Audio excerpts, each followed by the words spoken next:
Hey everyone! Humanity is interested in just three questions. What is the meaning of life? Which came first, the egg or the chicken? And after all, who is the best version of Spider-Man? Tobey Maguire, Andrew Garfield, or Tom Holland? Naturally, we all understand that the best Spider-Man is undoubtedly Peter Parker, but for some reason, many people find no relief in such conclusions, which is why fans continue to fiercely, sometimes aggressively, argue on this topic, to this day, sincerely defending their favorite Spidey. As I have noticed, in recent years, a lot of people have really taken a liking to Andrew Garfield's Spidey, which is actually quite surprising. When his movies first came out, Andrew wasn't liked by many people, and both his portrayal and Mark Webb's duology received a lot of criticism. Now, the situation is different. People adore Garfield, they rewatch and cherish both parts of the Amazing Spider-Man, and many people are eagerly awaiting the third part, especially after Andrew's appearance in No Way Home, where he clearly demonstrated all the best aspects and pros of his version of the character. Actually, this sudden love for him from people is not only due to Mark Webb's genuinely good movies, but also because both the duology and Garfield himself were extremely unlucky. Not only did the movies come out at such an unfortunate time, namely during the Marvel Cinematic Universe boom, but the audience also hated them mostly because of their immense love for Sam Raimi trilogy and Tobey's Spidey, as well as their unwillingness to accept anything new. Of course, over the years, people have started to appreciate Andrew's Spider-Man movies for what they are, and regret that his adventures didn't continue, and Garfield himself has been hailed as the best version of the Friendly Neighborhood by lots of fans. Well, now I suggest we delve into this, and if you really want and are waiting for the release of The Amazing Spider-Man 3, then write in the comments #MakeTSM3, like this video, and of course subscribe to my channel. This way we once again show Sony that we want Garfield's sequel to be released as soon as possible. So, to understand if Garfield's Spidey is the best movie version of this superhero, let's go through a few key criteria for evaluating the character. Let's start with the most important and fundamental, the hero's development. Again, for a deeper dive into the topic, let's break this down into subpoints. Let's go in order. Origin. Peter Parker's becoming Spider-Man here is truly unique. It's not a story of how, after just one mistake, a regular high school kid immediately figures everything out and goes the right way, becoming a true hero. Not at all. Time after time, Parker, like every human on Earth, makes mistakes, leading to various consequences. After that, he starts to think and make right or wrong decisions. In reality, this arc spans 2 movies. Naturally, the biggest tragedy for Peter was Gwen Stacy's death, because the responsibility for her death lies entirely with him. He didn't keep the promise to Captain Stacy and put the girl in danger, which ultimately led to her death. According to the director's intention, it was after this tragedy that Parker finally understood Uncle Ben's lesson about power and responsibility. Another concluding part of the story was supposed to be Parker's father's line, from an alternate ending of The Amazing Spider-Man 2. With great power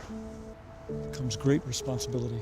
However, unfortunately, the producers cut it out. It's really cool how the nephew-uncle conflict unfolds throughout the entire first act of TSM, instead of just suddenly escalating. Also, what's worth mentioning about the origin is how the creators try to differentiate themselves from Sam Raimi's trilogy. This effort is evident even in some of the characters' most important lines. Here are a couple of scenes for comparison. Remember, with great power comes great responsibility. He believed that if you could do good things for other people, you had a moral obligation to do those things. That's what's at stake here. I missed the part where that's my problem. I missed the part where that's my problem. Not my policy. Now, regarding one big flaw in Garfield's Spidey origin arc, the ending of The Amazing Spider-Man in 2012 in the context of a single film as a complete and independent story without going beyond the film is absurd. Let me explain why. In movies like the first TSM and essentially all other films about Spider-Man, the main character, influenced by various circumstances, evolves throughout the plot, gaining new qualities, learning lessons and so on, and in the finale we see a more mature, grown-up character compared to the beginning of the story. But this is missing in The Amazing Spider-Man, although it should be there. Absolutely everything was leading to such an outcome. This concept was shattered by just one scene. Don't make promises you can't keep, Mr. Parker. Yeah, but those are the best kind.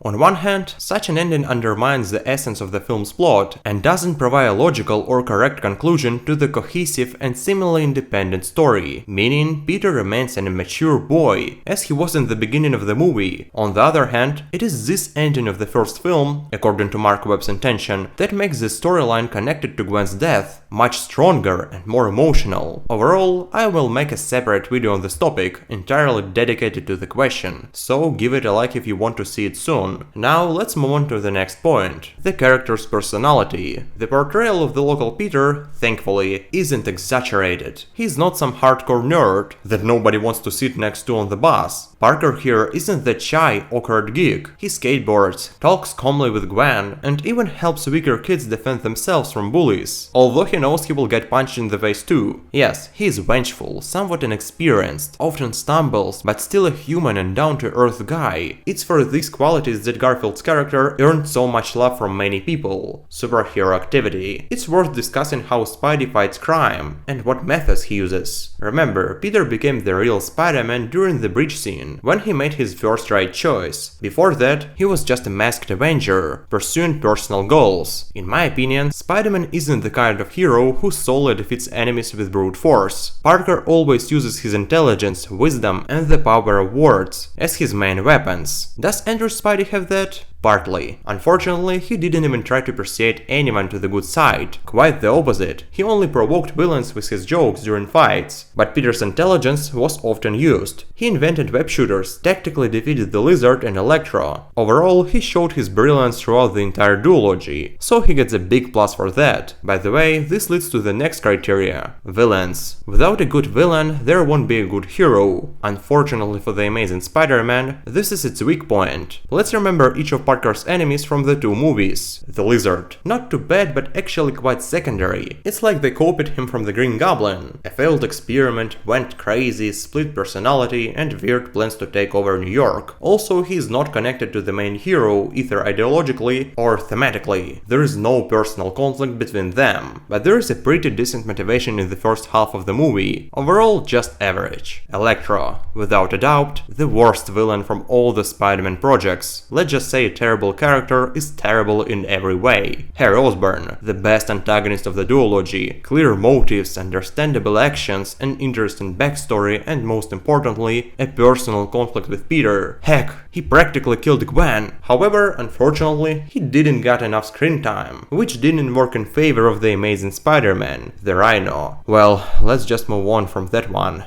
Peter's entourage. It's a bit scarce compared to the Raimi trilogy, but it's not bad at all. Let's briefly go with the supporting characters. Aunt May, a good, well-developed character. Their relationship with Peter is shown really well. She's human, down-to-earth, and vulnerable, but also a strong woman. She might not preach morals, but she's still Parker's support. Flash Thompson, a pretty complex character. He seems like a bully and troublemaker, but he's capable of showing compassion, like he did to Peter. Overall, he's interesting to watch. Now we finally come to the most significant character for Spidey in the duology. This is the last criterion, the love line. A plotline that's almost flawless. It's mainly for this aspect that a huge number of people adore the films with Andrew Garfield. It's an instructive yet tragic love story, the continuation of which the world never got to see. So my friends, hashtag make TSM3. Well, answering the question, is Andrew Garfield the best Spider-Man, it's worth saying that for each of you, there is already your best Spider-Man, because one version of the web slinger might be very close to you, or it might not be. It all depends on your perception and preferences. I have just tried to analyze Andrew Garfield Spidey a bit, but you, my dear viewers, click on the like button, subscribe to the channel, and write what you think about it in the comments below. We'll see you soon.